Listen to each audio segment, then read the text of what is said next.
All right, everybody, let's crank it up. The Celtics are about to play some actual basketball, heading out to Abu Dhabi to play the Denver Nuggets. And to help us, we've got a special guest on the podcast today. We're going to break it all down here. We got our guy Swipa Cam getting in the mix here. It's Green with Envy. You guys know the deal. Let's lock in.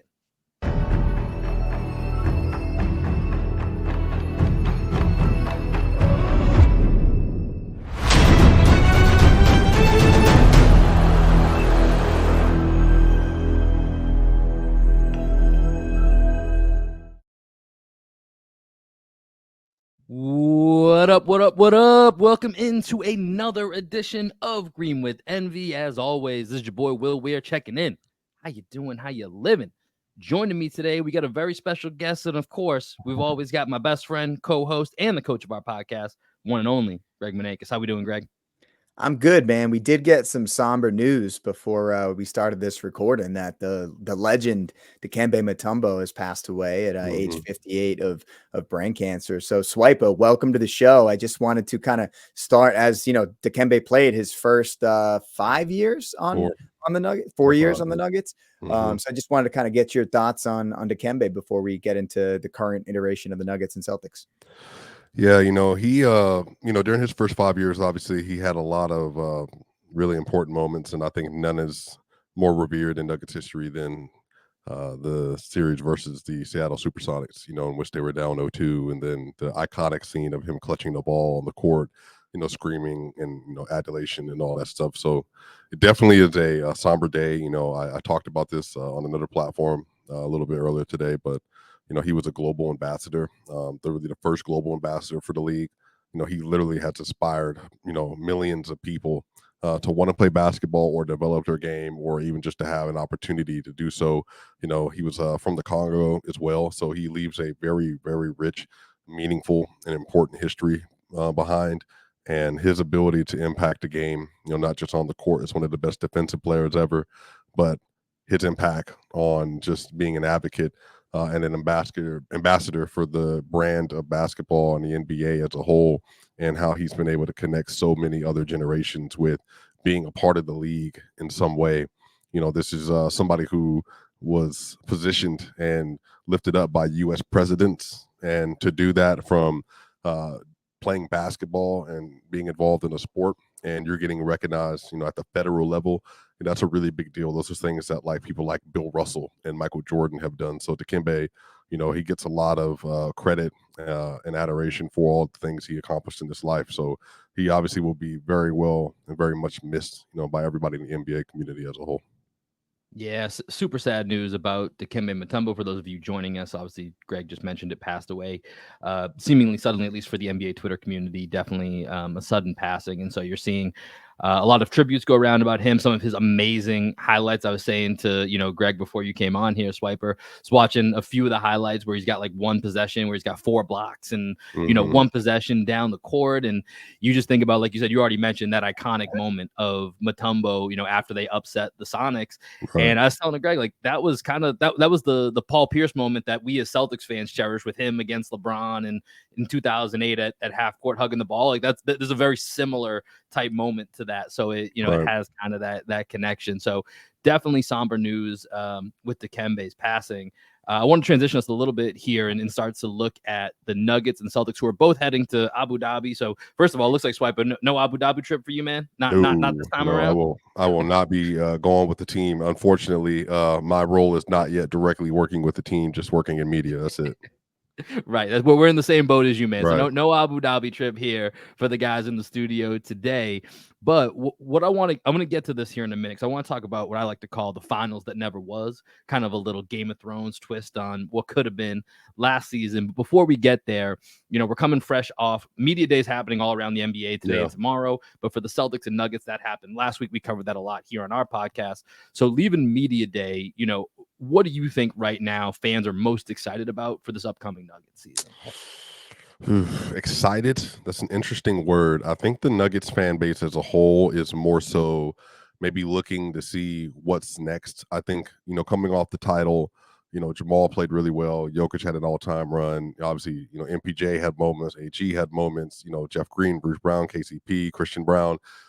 coming into the next year, it was pretty much assumed because they were the favorites, obviously, and they were right behind Boston for most of the year, and they won 57 games last year. I think a lot of people just got the feeling that like it was supposed to be another year for them. The follow-up was supposed to be incredible. So I think the feeling of the team is right now, like I would say a lot of people is, Jokic is his all-time great player. He's in the middle of his prime. We need to maximize that. Jamal Murray didn't have good playoffs, mostly due to injury. Then he didn't play well in the Olympics, 29% from the field, 14% from three. What's the next thing? He just signed a 4-year extension. There's all these questions, I think, about is the team position, especially after letting KCP go, for second apron reasons, but also for roster versatility. $22 million a year. Nuggets decided they weren't going to pay that.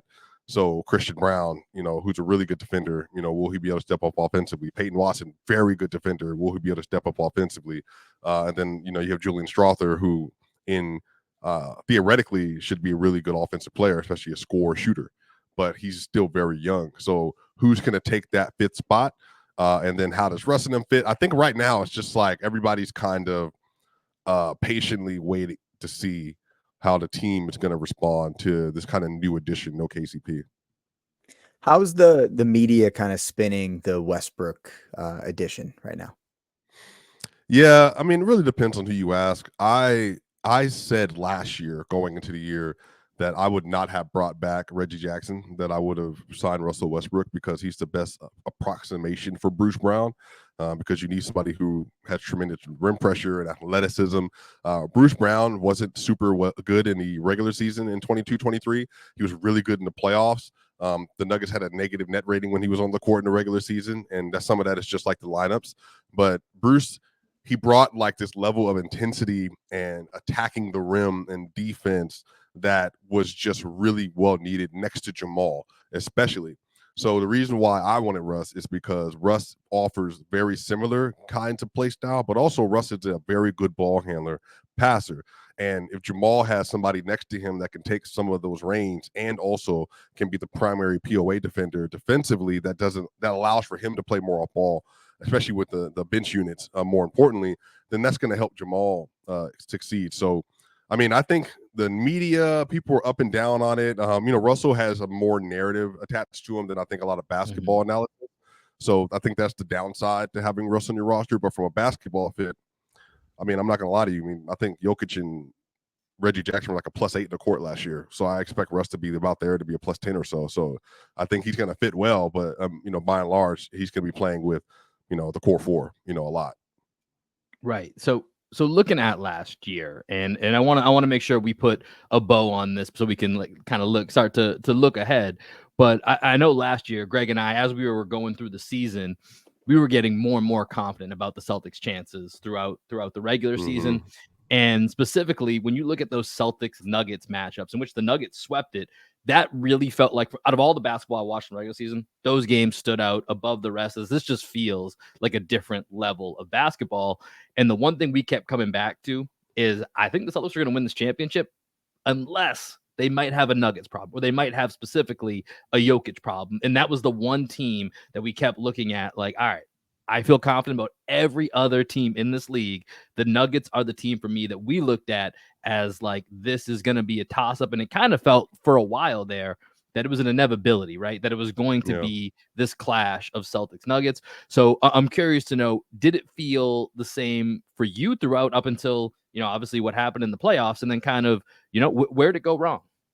Yeah, I mean, I felt the same going into the year. I said that the Nuggets and Celtics were going to see each other. I thought there was a chance they could do it the year before, especially after the Bucks kind of, they teetered off a lot, especially defensively, and then Miami blew them out.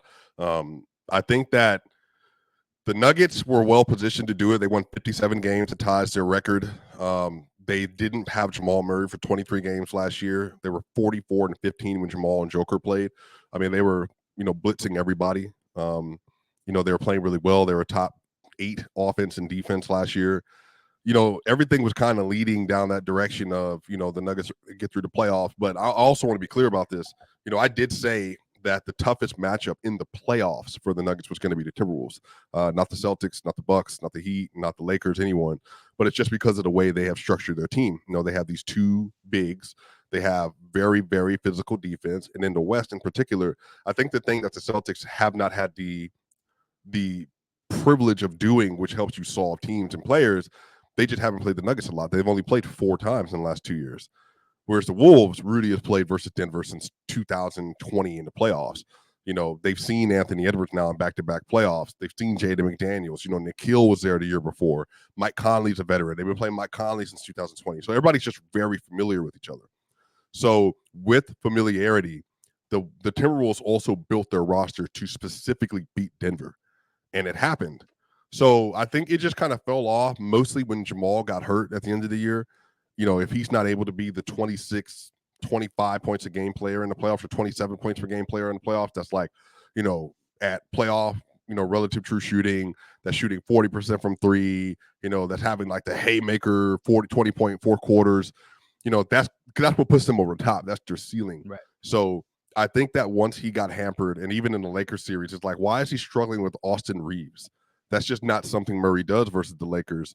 I think that's where everything kind of came to a head. But I also want to be clear, I think had they gotten past the Wolves, I don't think Dallas would have beat them.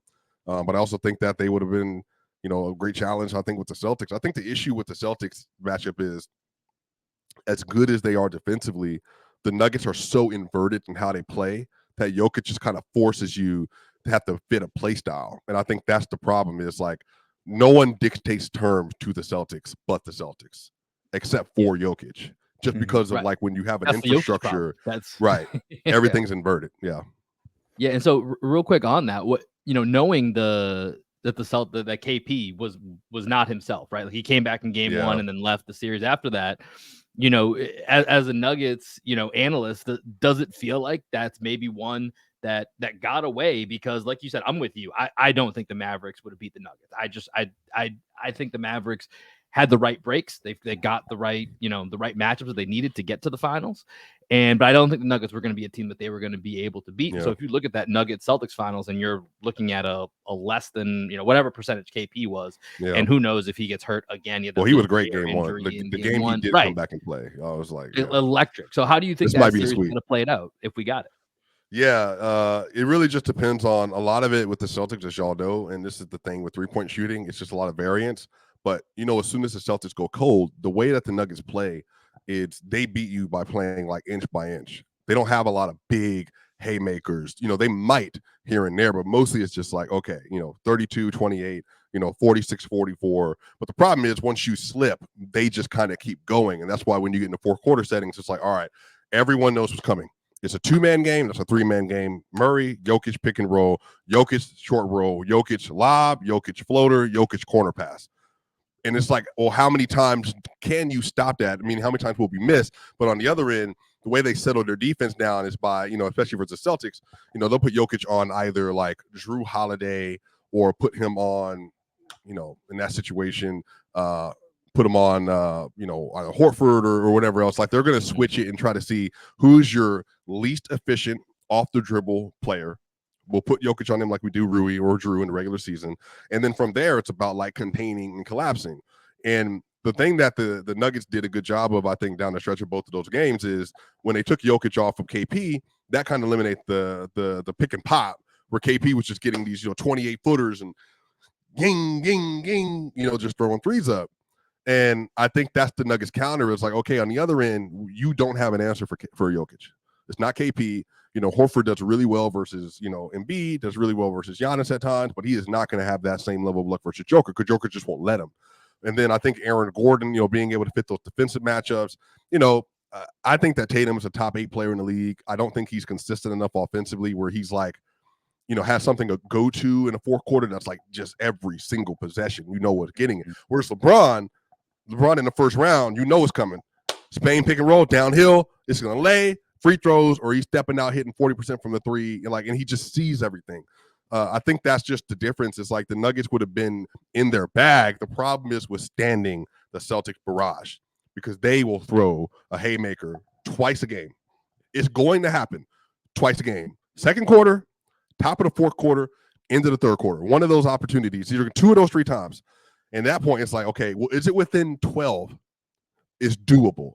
But if it's 18 points, no, you're you're cooked. So I think that the series would have been interesting if the Nuggets were healthy. I think they win maybe in 6, but that's more so not indictment of the Celtics. I just think, Jokic averaged 30, 12, and 10 in the regular season, those 2 matchups. There's nothing stopping him from doing that. And then with Jamal, I think he had a 35-point game in game 1, and then he had an 18-point game in game 2.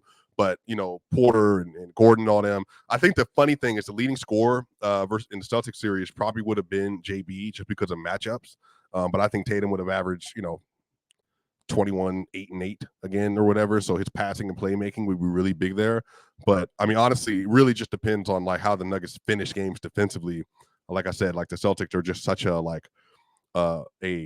a different level of offense because they're going to like force you to play a certain style of basketball. But then the Nuggets on the other end, we're going to put you in a half court slowed down setting. So it really just depends on like who won the overall game of numbers. I think it's who would have won that series. Yeah, the Nuggets offense reminds me a lot of Herman Boone's offense. Remember the Titans? I run those 6 plays, split veer, like Novocaine. Give it time, it always works. Like that's Nuggets. And it also reminds me of like, being Patriots fans growing up watching Tom Brady, the way that he was just a surgeon, just surgical with it throughout the game. You were gonna have to like if Brady had the ball at the end of the game, it was over. Same thing with the Nuggets. Like if they got the ball down the stretch, it's pretty much over because like you said, they just get into that 3-man action, and then Jokic is going to make the right decision every time. One interesting development, I think, it also happened to Jason Tatum in the playoffs where his shot just abandoned him. But Jokic's 3-pointer was just nowhere to be found. It was nowhere to be found in the Olympics. What do you make of that? Is that something that you've seen throughout the years, or is it just an anomaly? Yeah, Jokic isn't like a natural elite 3-point shooter. He's one of the best mid-range shooters in NBA history, but like for whatever reason, his 3-pointer can just vary. The year before, I think he shot 39% in the regular season. Then he shot 6% in the playoffs. And then the year prior to that, I think he shot like 34% and then didn't shoot well again in the playoffs. And then the year before that, he shot really well in the regular season, then 40% in the playoffs. So it kind of just varies. I just think when you're not a natural 3-point shooter, that stuff will happen. And I think this year we'll probably just see an uptick again because that's just kind of what it is. Like it just kind of oscillated. But Jokic just talked about when he just shoots the ball and doesn't think about it, he's just a much better shooter than he is when he has to like sit there and, am I doing this? Am I doing that? So I think definitely he just has to get that jump shot back, especially if KCP's out. Because Christian Brown, 42% above the break 3-pointer shooter. Calvin Booth's going to tell you that. Malone's going to tell you that. Christian's going to tell you that. But he also shot 8% from mid-range. So that's a problem, right? Is that good? Yeah, that's what I'm saying. Like, so you're not going to be able to, you're going to have four spacers on the court.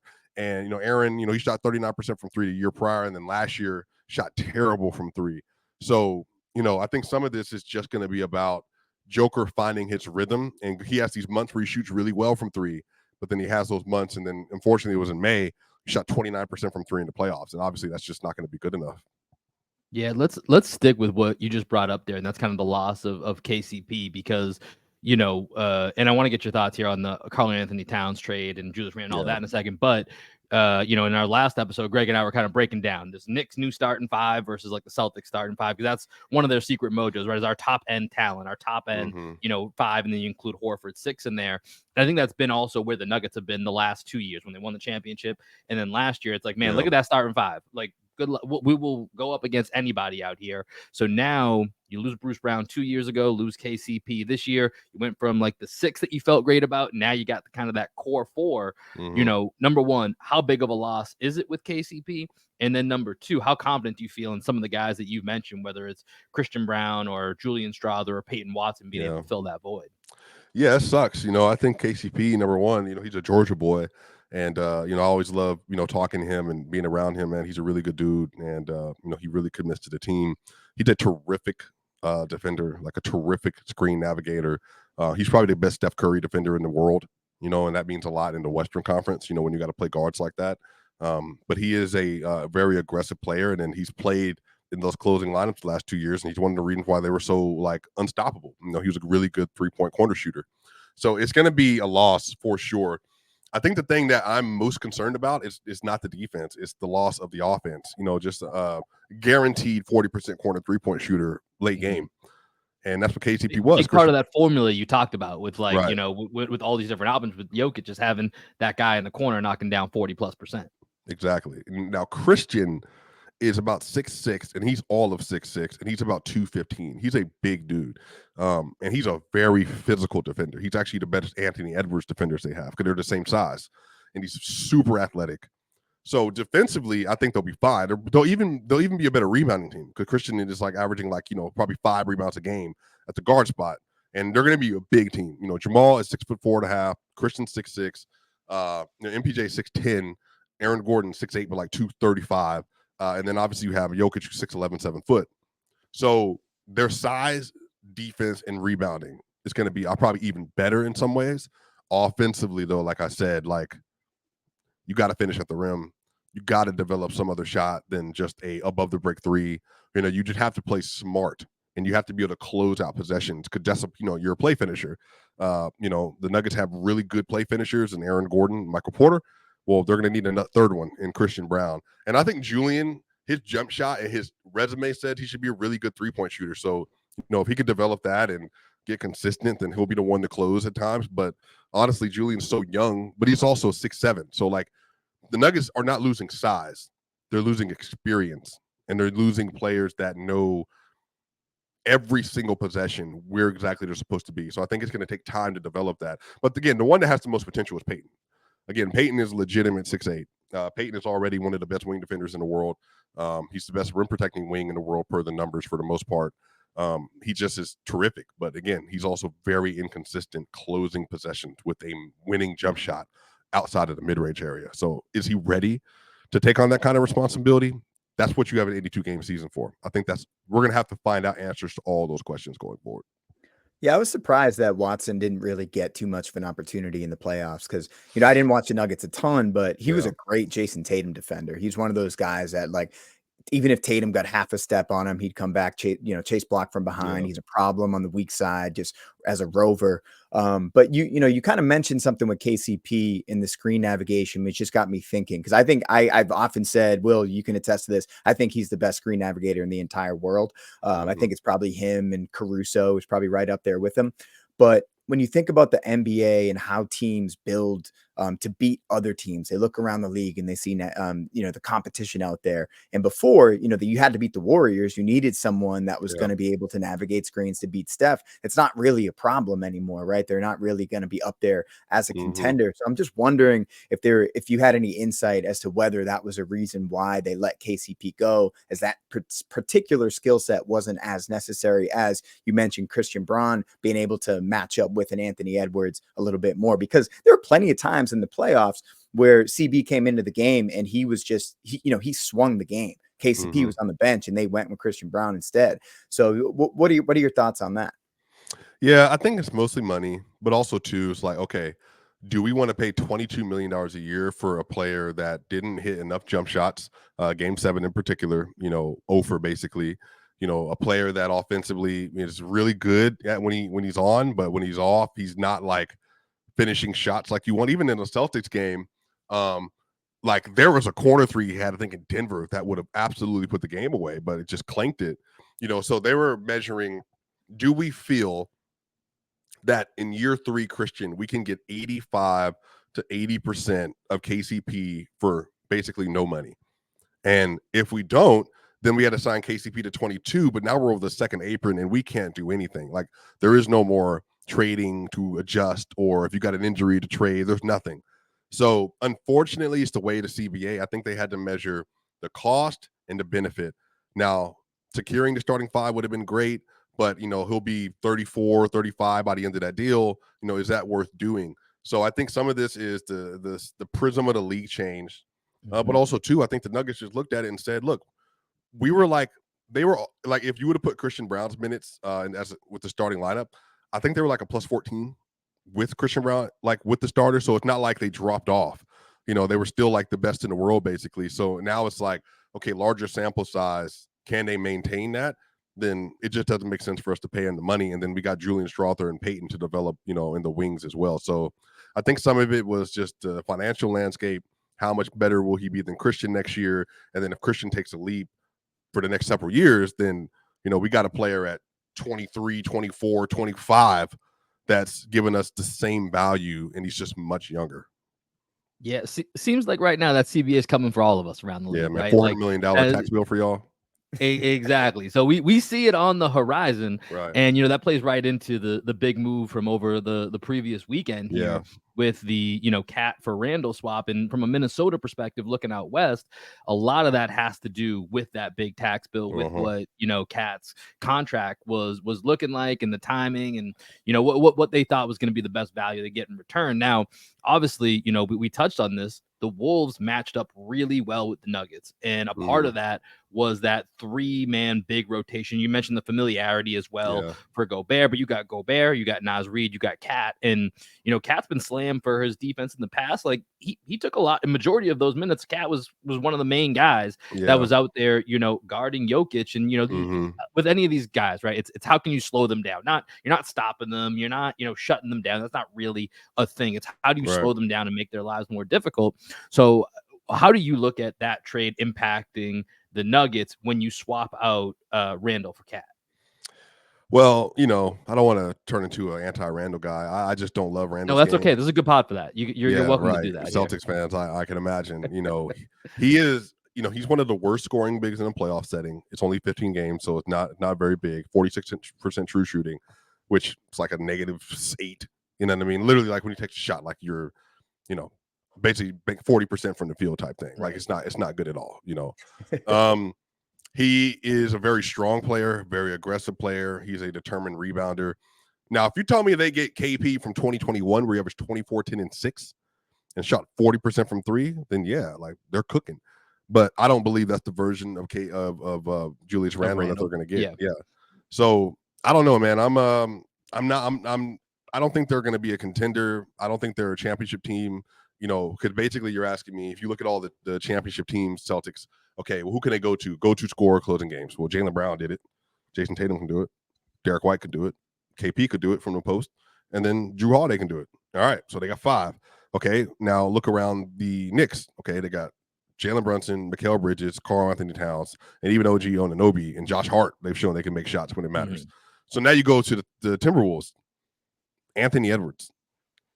And then no one else is like a real, true, bona fide end scorer. of list. Right. And so maybe Rob Dillingham develops, maybe Terrence Shannon Jr. develops, so they potentially. But that's down the line. That's not this year, most likely. That's what I'm saying. So now you're saying if Ant don't got it in, so now what, Julius Randle? And just to show y'all, I did a whole presentation earlier today,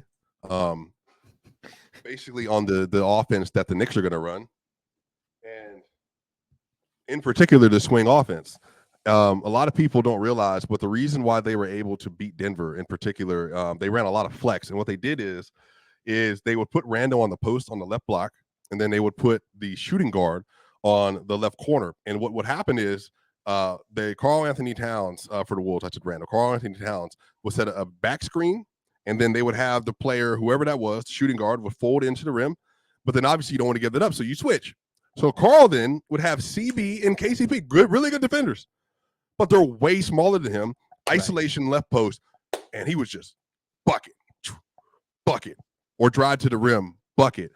Randle ain't that. Like, Randle is not the same level post player that he is. So I think they've already, just on the margins, gotten worse in key possessions. I think that the Knicks, on the other end, on marginal possessions, have gotten much better, because now they have a player they can throw it to in the post, or if they get the ball at that nail spot and you play off at all, I'm hitting it. Or if you get out to a 3-point opportunity and you leave me any space at all, he shot 41.6% from 3 last year, which is good for, I think, 1.25 points per possession as a 3-point shooter. Do you know who else shot that well? 2 years ago, Jason Tatum, when he led the league in spot up shooting as a 3-point shooter, was at 1.22. And that's like insane. So you're telling me I get Jalen Brunson, Mikal Bridges, OG Anunoby, Josh Hart, Miles Bridges, and now, bailout, we're all driving to the rim. Here's Cat. Not Julius. That's what I'm saying. Like, for me, it's just like, it's a no-brainer. And then now think about Cat and Mitch lineups too. I think that the Knicks raised their ceiling. Their floor might not be much higher in a regular season, but their ceiling in the playoffs got way higher. And I think that for the other end, I think their floor isn't as high, but their ceiling is definitely not higher with Julius Randle. Yeah, it's funny when you talk about Randall taking 3-point shots in crunch time. It was always one of those things where you'd get upset as a Celtics fan when it would go Right. in. You'd be like, really? He really hit that? Like, Right. goddamn, like Julius Randle's going to hit a Right. 3-pointer. And then when you think about Cat, you're like, you don't want Cat shooting that, Right. right? You don't want to dare. No dare shots with Karl Anthony Towns. He's definitely a little bit of a goofball. He has a lot of lapses on the defensive end. But I agree. I think it's going to make the Knicks a lot better. One thing I wanted to kind of bring us back to, though, earlier you mentioned Jamal Murray and some of the struggles that he was having during the Olympics and during the playoffs. You mentioned he was injured. The Celtics also had a guy that, was making a lot of headlines for not playing well and not getting even time on the court in the Olympics, and Jason Tatum. Where are you with Jamal Murray coming into this season? Is he spending too much time doing jiu-jitsu with Alex Volkanovski? What's going on here?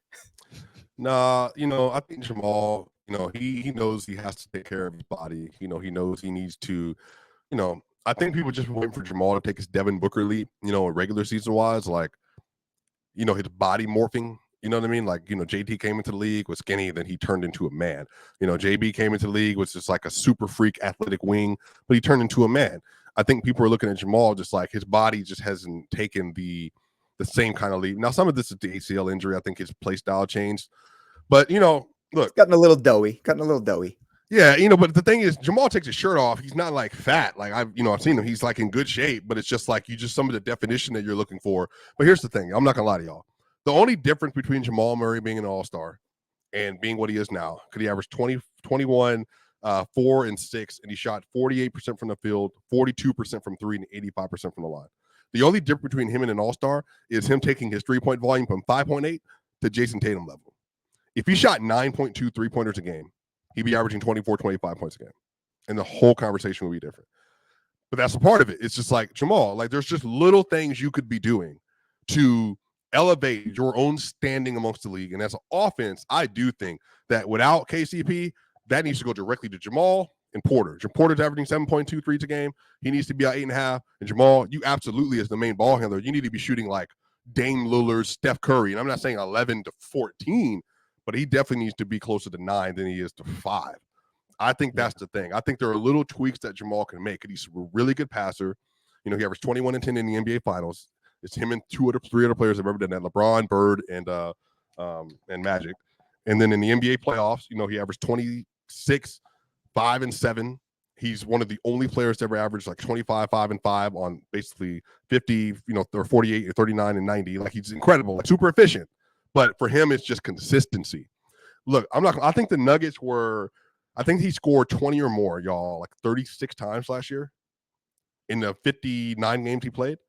I want to say the Nuggets were like 29 and 6 in those games. Yeah. So what does that speak to? I mean, I remember specifically the first game in Boston. We talked about those Celtics Nuggets games, and basically it was him and Jokic by themselves beat the Celtics. Like I think it was, I think the final score was somewhere in like the high 80s, low 90s. It was a very low scoring game, and I think between the two of them, they had like 75 points or something crazy like that. Yeah. And so when Jamal's right and he's playing off Jokic in that 2-man game, which still can be probably the most dynamic duo in certain realms, like.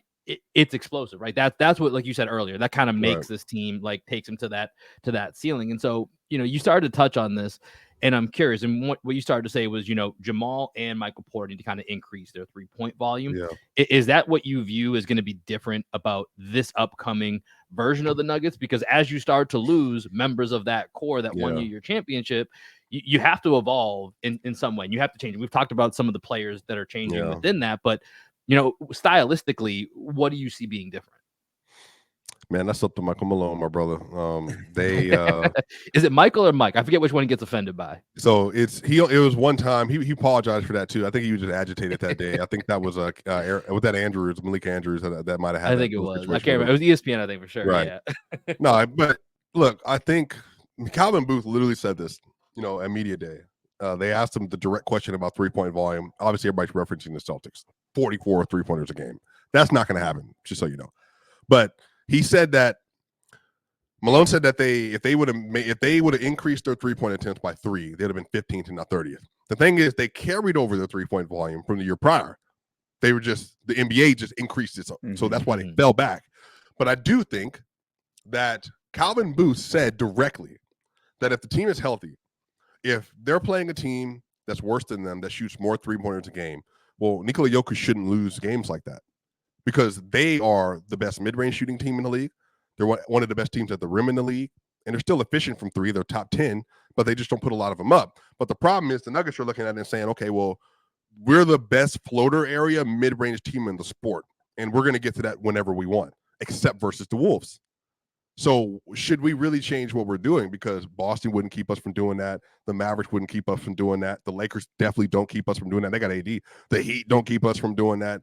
So Calvin was kind of pushing back, saying that Jokic's play style is so great that we don't necessarily need more 3-pointers. But I do think Malone did say Jokic, Murray, and Porter's names 3 of them. If they just went up 1-3 a game, that changes their season last year. And for me, I'm saying I don't think you really need to change what you are. But I think that Jamal and Porter, they're such good elite shooters that if you just increase your volume, I think that makes up for the loss in 3-point volume across the whole team. I think that's how you would just intrinsically get better. Like, why would your best shooters not just shoot more, you know? What do you make of Michael Porter Jr. at this point, man? Because for me, watching him, I don't, as I mentioned before, I don't tune into every Nuggets game, right? I probably watch you guys like 10, 12 times a year. And it's really hit or miss with what I see from him. Maybe that's a role thing where he's a spot up shooter. And because of that, it's, the variance of the 3-point shot. Yeah. But is there another level that he can get to in the offensive side of things? That's also another split question. I think he could if given the opportunity. Some of my colleagues say, well, do what? Like more DHOs, like more pin downs, like what? I think Michael Porter has more in his bag than he's allowed to show within the offense. But on the other end of this, the first round series, Michael Porter averaged 23 and 8, and he had a 70 true shooting, and he made like 50% of his threes on insane volume. Got a big shout out from LeBron after that. Yeah, I mean, he's incredible. Like, Porter, the thing about Porter is when Porter is like on, but again, and also credit to Porter played 80 games last year. Like, he played more games than anybody. Porter has gotten his body to the point where he's healthy. And I'll say this, I'm not gonna lie to you. Of anybody in the league, I would say Porter's probably top 10, top 15 in work ethic. He's an incredibly hard worker. He always takes care of his body. He's always hooping. He's always in the gym. He's always trying to get better and like get his mind right.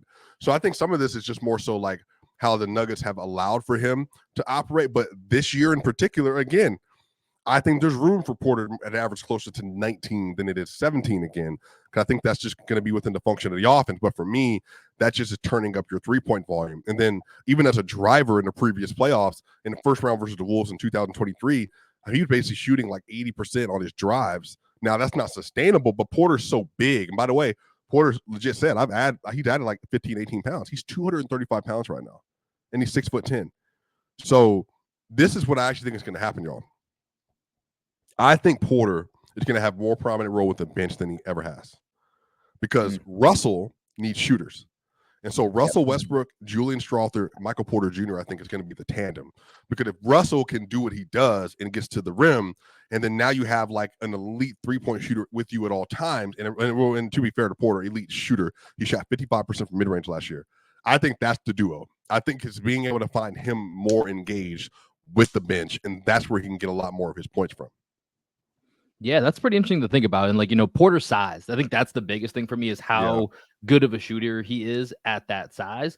Right. And, I mean, honestly, him getting more reps and if he's able to, to sustain some of the efficiency that he has with it, it kind of works twofold, right? Like one, it's a necessity for the team. We talk about being a little bit different in some way. And also as we talk about, trying to develop your roster long-term and what that flexibility looks like from a CBA perspective, like he kind of is the trade chip, right? Like I know that's going pretty deep into it, but if he can show that, and then there is something that the Nuggets need to do down the line, like that only increases. Because right now I think it's kind of all the points that Greg made. If I were a team, I'm just looking at Michael Porter as like, I don't know what I'm getting out of this. Like, I don't know if I'm like, I'm I'm just throwing out random teams, the Pistons, the Hawks, whatever. Like, do I really think I'm getting, or what do I think I'm getting? If I'm were to put something valuable out there. And so I think that's good on the Magic, to tell you that. Yeah, that would be another great fit. But it's like that's the necessity, I think, for Denver from both sides, and it kind of works for Michael Porter to get more looks, but also it improves his value in the immediate sense and long term for them down the line. One thing I wanted to ask you about here, and we're gonna wrap this up here in just a minute, is Nikola Jokic. Obviously, we've mentioned him without directly mentioning him this entire podcast because everything Nuggets revolves around Nikola Jokic. And, I hate the narrative that like he doesn't like basketball and all that. I think it's all bullshit. Especially look at him with his Serbian team this summer. That was one of the greatest things. All the clips of him with his Serbian team, them receiving the bronze medal like hours after winning that game, and having a few beverages by the pool. Like that was amazing content to watch. Like I think this guy loves playing and loves. I think he hates all the other stuff that comes around with it. The trying to get him on a podcast, the having to do the press conferences and all that. But I do find him extremely mysterious because he doesn't do commercials, doesn't do interviews, he tries to keep everything away from the limelight. So shed some light for us as someone that has been at media day with him and in press conferences. What's the part of Nikola Jokic that someone like myself and Greg, who you mentioned, we see them a handful of times a year. We watch them the games that we can, but Nikola's not really going to give us a ton. Like, what's something that you get to see about Nikola Jokic that maybe a Celtics fan doesn't know about? Man, he just like minds his business, but I'm not gonna lie, it's kind of how Serbians are. Like they're just not like super loud people, unless they're around each other. Like then they're Do loud. you have any interactions with his brothers? Yeah, like and so his brothers are like they stay out the way for the most part too. They just get turned up during like sports games, but they're all huge. I mean, his in the facility, Jokic's daughter will be like kind of walking around and yapping, like all kids do or whatever, and then here are these menacing 6'8", 6'10", 6'11" brothers and uncles, and stuff that she has. It sounds His wife terrifying. is cool. You know what I mean? Like everybody's cool. Like they really don't cause no problems. Well, obviously the brother has incidents or whatever, but Joker is just like he just don't do media like in America, especially. He sat down with Serbian media, gave a whole hour interview one time. He sat down with some people here, but I think people have to realize, as much as people complain, not y'all, about like, even in the press conference, like, man, why do we have to do this every single year for media day? Which is, he just is. I'm going to tell you the same thing. Like, I'm not going to change my answer. We're going to give our best foot. We got to stay, continuity. We have to help each other, support each other, and the season is long. He's going to tell you the same thing. Joker has literally said, like, winning is a lifestyle. He said that before winning the championship. Winning is a lifestyle, that you have to be able to invest in it. If you ask Joker to bring up some random EuroLeague stuff, he'll talk about it. He's so tapped into basketball that he looks at everything and watches everything, but just not the way that we do. And I think one of the other things, too, I'm not going to lie to y'all, that the 2023 season hurt it for me. But just think about if you're Joker. Joker literally turns on the TV. They're up 7 games in first place in 2023 in March. And the first thing you hear on television is Kendrick Perkins talking about he stat padded himself to 100 triple doubles. And he even brought it up. Joker never brings it up. He brought it up when Vic Lombardi asked him a question, and Joker said it's easy when you're stat padding, right? As like a little shade. But then imagine if, it's March 7th or whatever. Again, you're 7 games up in first place in the West, and you're averaging, I think you're averaging 25, 12, and 10 on 70 true shooting at this point. Like, I'm literally doing something no one's ever done before. And then Kendrick Perkins gets on television talking about the only reason that MVP voters are voting for him because he's white. You just imagine, like, I already don't like doing American media, and I turn my television on in the last 2 weeks. Yeah. Those are the two things that I'm seeing. And then people are asking questions about like him and Embiid. And then I don't know if you ever read the Embiid article with Shams. Embiid is like aiming throwing shots at him for being the analytics saying he's better than what he is. I just think he's just like, why would I do this? I want to work. I'm going to play basketball. I'm going to be a good teammate. I'm going to do my job. I'm going to play 78 games a year. I'm going to win 4 MVPs. I'm going to go to the playoffs. I'm going to be the best player in the playoffs. I'm going to rebound, score, pass, play, make. I lead the NBA in touches. I lead the NBA in passes. Like, literally, I'm thinking Joker, and he doesn't complain about it. So I think Joker is just like, you're getting everything from me, but it's no benefit for me, none for me to engage with you beyond the credentialed media member time. But I'm going to tell you this, Joker's also cool because, I had my phone went off in media day last year when we were like just kind of hanging out and talking after a game. Thankfully, they won. Think about it, they would have lost and this would have happened. And I'm listening to Meek Mill. And I take my headphone out, and then Meek start playing, and Joker just looks up. He just starts nodding, and I gave him my bad pat on the chest. He was like, cool. Like he's cool. Like Joker really don't like make a big deal about himself. And I think if anything, that's why the Nuggets culture is what it is. Everybody just comes in, and I'll say this to y'all. The thing I would say about Russ to just get people ready for. No one has come into Denver and played a lot of minutes and not like revitalized their career, had a career season. No one.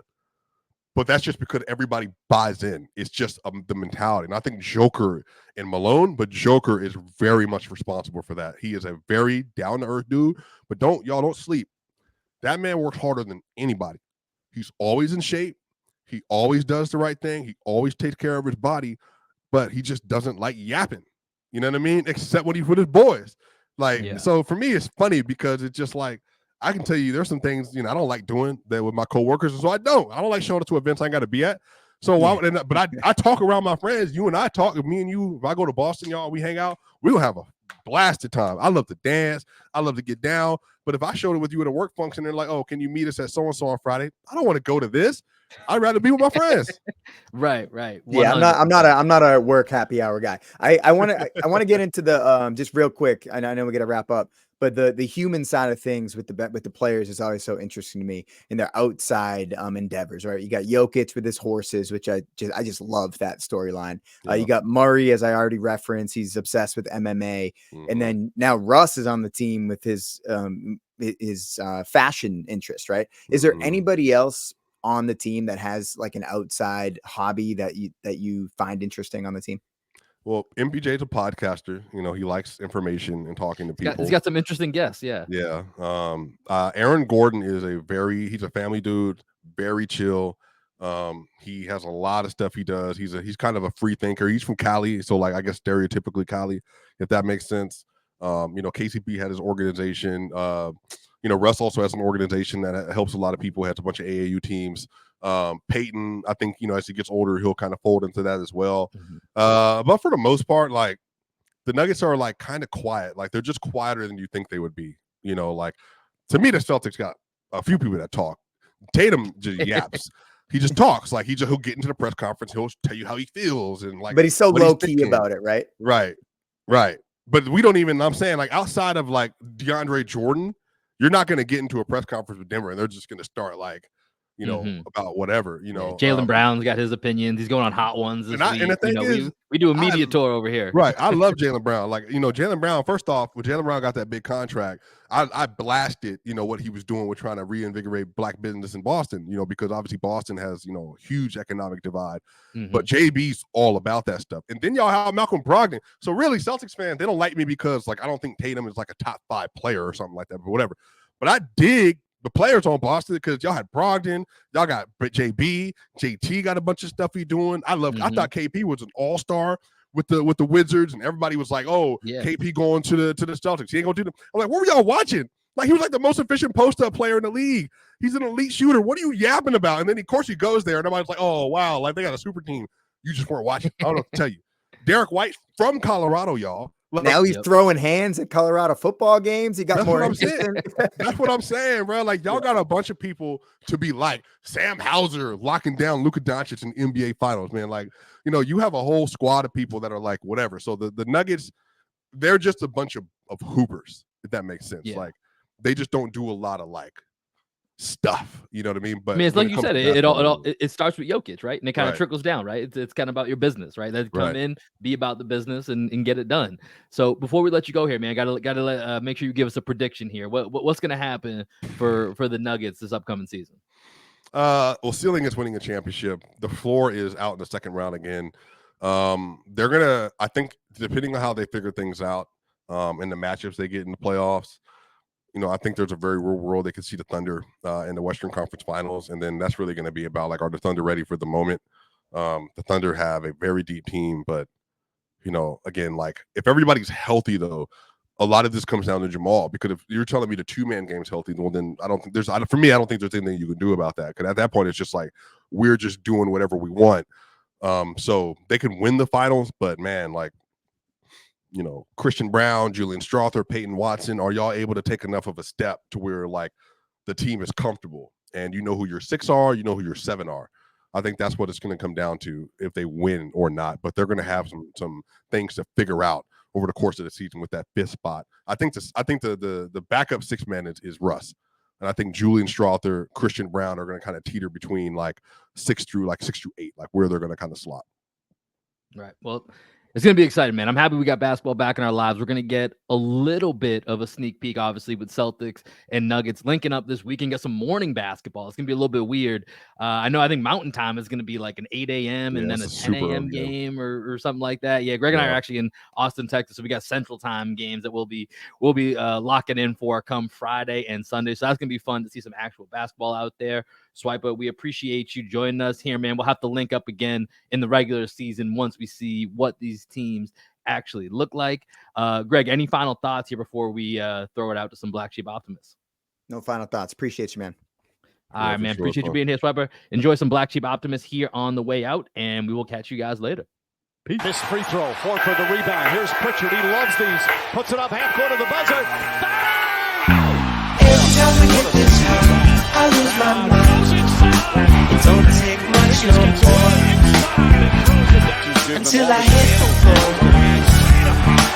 Every time I get this high, it's you I find. It don't take much no more until I'm at your door. Coming to my core, baby. What can I say? You got me on the floor, you know I came to play. I know I shouldn't, but you seem to take my pain away. And every time I score, Jason Tatum fade away. I close my eyes and I'm floating the river. I call to see if you open, you know I hope you deliver. Every time you're getting close, I still be sick with the shivers. But there's nothing like that first time. I still remember the first time I saw you. You were looking so fine, chill like lo-fi. Watch you